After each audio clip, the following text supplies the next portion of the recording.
Assalamualaikum warahmatullahi wabarakatuh. Halo sahabat fisika, jumpa lagi di channel Yusuf Ahmada. Nah, tidak terasa nih, UTBK 2021 sudah semakin dekat. Sudah berapa persen nih persiapannya? Nah, kali ini kita mau share nih pembahasan soal-soal TKA Saintek, khususnya untuk soal-soal fisika. Kali ini kita mau bahas soal-soal tentang materi kinematika. Seperti apa? Yuk, langsung saja simak pembahasannya berikut ini. Kita mulai dari soal yang pertama. Tabel di bawah ini menginformasikan perjalanan sebuah benda dari posisi A ke F sepanjang sumbu X beserta catatan waktunya. Kecepatan rata-rata benda tersebut dari A ke D adalah, nah jadi di sini dia bergerak dari A, B, C, D ke F.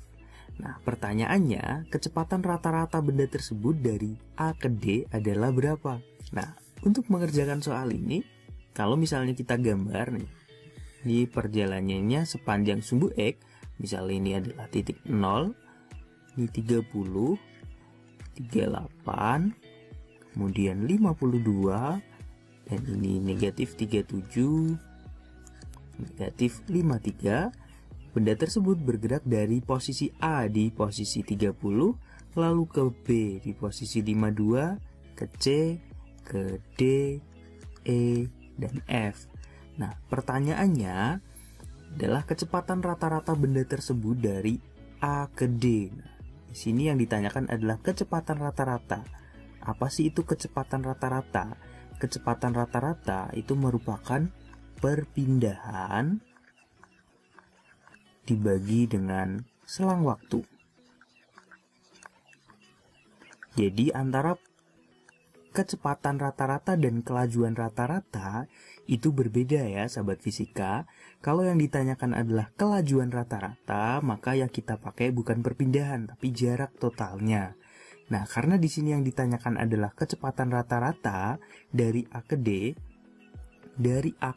dari posisi 30 dia berpindah sampai ke posisi 0. Oh, berarti dia berpindah sejauh 30 meter ke kiri, ya kan? Atau berarti perpindahannya adalah 0 kurangi 30 dibagi selang waktunya dari A ke D itu selama 30 sekon. Jadi di detik pertama dia di posisi A, detik ke 10 dia di posisi B, detik ke 20 dia di posisi C, dan detik ke 30 itu dia di posisi D. Jadi selang waktunya adalah selama 30 sekon atau minus 30 dibagi 30, yaitu sama dengan min 1 meter per sekon. Oh, jadi jawaban soal ini adalah yang E gitu. Wah, gampang kan? Nah, jawabannya itu akan berbeda jika yang ditanyakan bukan kecepatan tetapi adalah kelajuan rata-rata. Dimana kalau kelajuan rata-rata itu merupakan jarak dibagi dengan selang waktunya. Jadi kalau misalnya yang ditanyakan adalah kelajuan rata-rata dari A ke D, maka sini dari A dia ke B dulu. Sejauh berapa nih dari 30 sampai 52? Itu kan berarti jaraknya 22 meter ya kan? 22 dari B ke C, lalu dari C ke D. Dari B ke C 52 ke 38 itu berapa? Ya 14 ya. 14 ditambah dari C ke D sejauh 38 meter dibagi dengan selang waktunya selama 30 sekon atau sama dengan berapa nih? Ya 74 dibagi 30 atau nilainya adalah 2,4666 meter atau 2,47 meter per sekon gitu. Jadi beda ya antara kelajuan rata-rata dengan kecepatan rata-rata. Kalau kecepatan rata-rata yang kita pakai adalah perpindahannya, sedangkan kalau kelajuan rata-rata yang kita pakai adalah jaraknya. Oke, next kita ke soal berikutnya, soal nomor 2. Gerak sebuah benda dijelaskan oleh grafik hubungan antara kecepatan dan waktu seperti ditunjukkan gambar di bawah ini. Jarak yang ditempuh oleh benda hingga detik ke-8 adalah. Nah, sahabat fisika, jika kalian ketemu soal seperti ini termasuk soal yang termasuk kategori mudah ya. Gimana sih cara mengerjakan soal ini? Jadi kalau misalnya diketahui grafik hubungan antara kecepatan terhadap waktu dan ditanyakan jaraknya, maka untuk mencari jaraknya itu kita cukup mencari luas grafiknya saja. Jadi jarak sama dengan luasan grafiknya. Nah, di sini yang ditanyakan sampai detik ke-8, berarti grafiknya berupa apa nih? Ya, bangun trapesium. Ya, ini trapesium. Jadi jaraknya itu sama dengan luas trapesium. Ingat, luas trapesium gimana nih luasnya? Ya, jumlah dua sisi sejajar atau atas tambah bawah dibagi 2 kali tinggi. Atau sama dengan berapa nih? Atasnya dari sini sampai sini berarti kan 4 ya kan? 4 ditambah sisi bawahnya itu 8 dibagi 2 kali tingginya 10. Atau sama dengan berapa nih? 10 bagi 2 itu kan 5 ya kan? Ini 4 tambah 8 itu 12. Berarti 12 kali 5 atau sama dengan 60 meter. Wah, gampang kan? Jadi jawabannya adalah yang A gitu. Next, soal nomor 3. Dua buah mobil A dan B bergerak saling berlawanan dari posisi yang sama.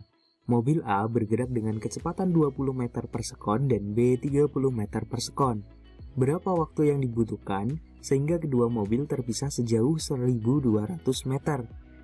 Nah, jadi di sini mobil A dan mobil B itu bergerak dari posisi yang sama dengan arah yang berlawanan. Tahu kalau misal kita gambarkan, misal kedua mobil bergerak dari posisi ini. Ini mobil A bergerak ke kiri, mobil B bergerak ke kanan. Dengan kecepatan, mobil A kecepatannya 20 meter per sekon dan kecepatan mobil B 30 meter per sekon. Nah, pertanyaannya berapa waktu yang dibutuhkan sehingga kedua mobil terpisah sejauh 1200 meter. Misalnya A bergerak sampai sini dan B bergerak sampai sini, sehingga keduanya terpisah sejauh 1200 meter. Nah, bagaimana cara mengerjakan soal ini? Nah, kalau kita lihat dari gambar ini, jadi A bergerak dari titik ini sampai sini atau menempuh jarak sejauh SA. Sedangkan B menempuh jarak sejauh SB. Nah, berarti SA ditambah SB kan hasilnya pasti 1200 ya kan? Di SA ditambah SB itu hasilnya 1200. Nah, kedua benda itu kan bergerak dengan kecepatan yang tetap nih ya kan? Gak ada keterangan kalau kedua mobil dipercepat atau diperlambat. Jadi, kedua mobil itu bergerak secara GLB. Di mana untuk GLB jarak atau S itu dirumuskan S sama dengan V kali T. Jadi SA tambah SB sama dengan 1200, di mana SA itu adalah VA dikali T ditambah VB dikali T, di mana waktu tempuh keduanya itu sama karena berangkat dari waktu yang bersamaan. Ini sama dengan 1200 atau 20T ditambah 30T hasilnya sama dengan 1200. 50T berarti sama dengan 1200. Jadi nilai T-nya sama dengan 1200 dibagi 50. Sama dengan berapa nih? Atau sama aja 120 bagi 5. Itu 24 sekon gitu. Ada nggak? Ada. Oh, jadi jawabannya adalah yang C gitu. Lanjut ke soal berikutnya, nomor 4. Sebuah peluru ditembakkan miring ke atas membentuk sudut 53 derajat terhadap arah mendatar dengan kecepatan awal V0 sama dengan 10 meter per sekon dan percepatan gravitasi 10 meter per sekon kuadrat. Tentukan jarak terjauh yang dapat dicapai oleh peluru. Nah, jadi di sini ini geraknya merupakan gerak parabola atau gerak peluru. Nah, sahabat fisika masih ingat gak nih tentang materi tentang gerak parabola? Jadi ini dia geraknya adalah membentuk lintasan parabola seperti ini, di mana dia membentuk sudut elevasi sebesar 53 derajat. maka yang ditanyakan adalah jarak terjauh yang ditempuh oleh peluru dari titik awal sampai titik akhirnya hingga dia jatuh ke tanah lagi, atau X max-nya nilainya sama dengan berapa nih. Nah, untuk mencari jarak terjauh pada gerak parabola, sahabat fisika bisa menggunakan cara cepatnya, yaitu di mana X max itu sama dengan V0 kuadrat sin 2 theta per G, atau sama dengan V0 kuadrat. Nah, sin 2 theta ini kan kalau kita jabarkan sama aja dengan 2 sin theta cos theta, itu kan, per G. Nah, di sini yang sudah diketahui adalah tetanya itu sebesar 53 derajat dan kecepatan awalnya adalah 10 meter per sekon. Maka X max-nya sama dengan berapa nih? Kalau kita gunakan rumus yang kedua ini, berarti V0-nya kan 10. 10 kuadrat dikali 2 dikali sin 53 itu kan 0,8 dikali cos 53 itu 0,6 per G-nya di situ 10. Jadi sama dengan berapa nih? Nah, sama dengan 10 kuadrat itu kan 100. 100 bagi 10 itu kan 10. 10 dikali 2 kali 0,8 dikali 0,6 itu kan 0,48. Jadi sama dengan berapa nih? 0,48 dikali 2 itu kan sama aja 0,96 kali 10 berarti 9,6 meter gitu. Ada nggak? Ada. Jadi jawabannya adalah yang E gitu. Itu kalau misalnya yang ditanyakan adalah jarak terjauh. Kalau misalkan yang ditanyakan adalah tinggi maksimumnya atau ketinggian tertingginya atau H max, maka kita bisa menggunakan persamaan H max itu sama dengan V0 kuadrat sin theta per 2G gitu. Itu kalau misalnya yang ditanyakan adalah ketinggian maksimumnya. Next, soal berikutnya, soal nomor 5. Perhatikan gambar berikut. Sebuah peluru ditembakkan dari titik A. Agar peluru tepat mencapai titik B, maka besar kecepatan peluru ditembakkan adalah berapa? Nah, jadi di sini ada sebuah peluru ditembakkan secara mendatar dengan kecepatan tertentu. Dia kemudian jatuh tepat di titik B. Maka kecepatan awalnya atau kecepatan peluru ditembakkan ini berapa sih? Nah, kalau kita lihat dia membentuk gerak lintasan setengah parabola sampai di titik B, ya kan? Dimana ketinggiannya kalau dari A ke B ini tingginya berarti berapa nih? Kalau A tingginya 20 meter, B tingginya 5 meter. Oh, berarti ketinggian dari A ke B itu sebesar 15 meter, ya kan? Itu ketinggiannya. Nah, untuk mencari kecepatannya di sini kalau kita lihat ini sudah diketahui jarak mendatarnya adalah 4 meter. Di mana jarak mendatar atau X itu nilainya adalah Vx dikali T. Nah, Vx-nya ini yang mau kita cari atau V0-nya di sini kecepatan mendatar. V0 itu sama aja dengan Vx-nya. Ini nilainya berapa? Karena di sini dia ditembakkan secara mendatar atau V0y-nya itu nilainya sama dengan 0. Nah, X sama dengan Vx kali T. Nah, tapi kan T-nya kita belum tahu nih. Nah, untuk gerak setengah parabola seperti ini, untuk mencari waktu jatuhnya dari A ke B, itu kita bisa menggunakan persamaan T sama dengan akar 2H per G.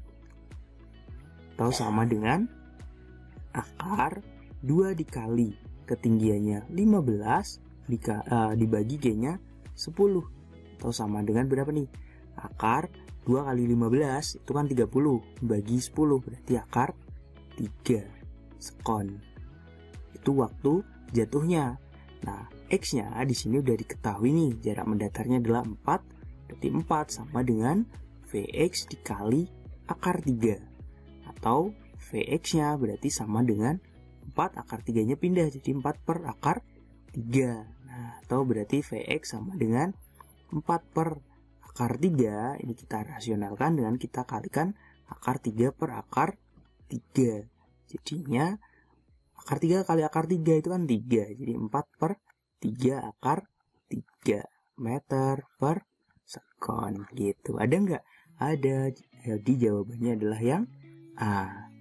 Lanjut ke soal berikutnya, nomor 6. Sebuah batu dilempar vertikal ke atas dengan laju awal 30 meter per sekon dari puncak sebuah gedung yang tingginya 80 meter. Jika percepatan gravitasi 10 meter per sekon kuadrat, maka waktu yang diperlukan batu untuk mencapai dasar gedung adalah berapa? Nah, jadi soal ini kalau misal kita gambarkan, jadi dia dilempar dari atas sebuah gedung, misal ini adalah gedungnya setinggi 80 meter, dia dilempar dari atas gedung secara vertikal ke atas. Nah, dia kan lama-lama nanti akan bergerak diperlambatkan hingga sampai titik tertinggi, sampai dia udah nggak punya kecepatan lagi, akhirnya dia jatuh sampai ke dasar gedung. Jadi ini kalau lintasannya kita gambarkan, dia bergerak dari A ke B, kemudian dari B jatuh sampai ke titik C. Nah, bagaimana cara mengerjakan soal ini? Nah, kita analisis soal ini dari di sini berarti ada dua gerak, dari A ke B dan dari B ke C. Nah, untuk yang gerak dari A ke B dulu. Dari A ke B, ini kan geraknya karena ke atas, berarti kan GLBB diperlambat ya kan?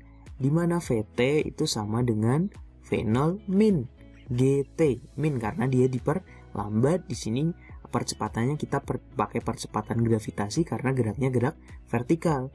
Dia dilempar dari titik A dengan kecepatan awal yaitu 30 meter per sekon sampai titik B, hingga kecepatan akhirnya nilainya sama dengan 0. Oh, berarti di sini 0 sama dengan 30 dikurangi 10 kali T, atau 10T itu sama dengan 30. Jadi nilai T-nya sama dengan 3 sekon gitu. Nah, tapi 3 sekon ini dia baru gerak dari A ke B. Nah, waktu dari B ke C kita kan belum tahu nih waktunya berapa ya kan? Nah, kita cari dulu nih, sebelum kita cari waktu dari B ke C, kita cari dulu ketinggian dari A ke B. Dimana H itu kan sama dengan V0T min setengah GT kuadrat. Atau sama dengan 30 dikali waktunya tadi dapat 3 dikurangi setengah dikali 10 kali 3 kuadrat atau 9. Jadi 30 kali 3 kan 90 dikurangi 9 bagi 2 4,5 kali 10 45. Jadi ketinggiannya adalah 45 meter. Itu ketinggian dari A ke B. Ini 45 meter. Oh, berarti dari B ke C tingginya kan 80 tambah 45 ya kan? Jadi dari B ke C ini ketinggiannya adalah sebesar berapa nih? 80 tambah 45 125 ya kan? Nah, dari B ke C itu geraknya merupakan gerak GLBB dipercepat. Jadi H sama dengan V0T plus setengah GT kuadrat, dimana tadi ketinggiannya adalah 125 sama dengan kecepatan awalnya. Berarti kalau dari B ke C yang kita gunakan adalah kecepatan di B, yaitu 0 ditambah setengah dikali 10 kali T kuadrat, atau 10 bagi 2 itu kan 5 ya kan? Jadi 125 sama dengan 5T kuadrat atau T kuadrat, berarti sama dan 125 bagi 5 atau 25. Jadi T sama dengan 5 sekon gitu. Oh, jadi dia dari A ke B itu 3 sekon, dari B ke C 5 sekon. Oh, berarti waktu totalnya berapa? Iya, waktu totalnya berarti dari A, B ke C yaitu sama dengan 3 ditambah 5 yaitu 8 sekon. Oh, jadi jawabannya ada nggak? Ada, sayang ada. Ya kan? Jadi jawabannya adalah yang D gitu. Nah, oke sobat fisika, itu tadi beberapa contoh soal yang saya ambilkan dari soal-soal SBM tahun-tahun sebelumnya dan juga dari soal UTBK tahun 2019. Nah, semoga bisa membantu persiapan kalian menuju tes UTBK. Semoga diberi kelancaran dan sampai ketemu lagi di video-video berikutnya. Saya Yusuf Ahmada, terima kasih. Wassalamualaikum warahmatullahi wabarakatuh.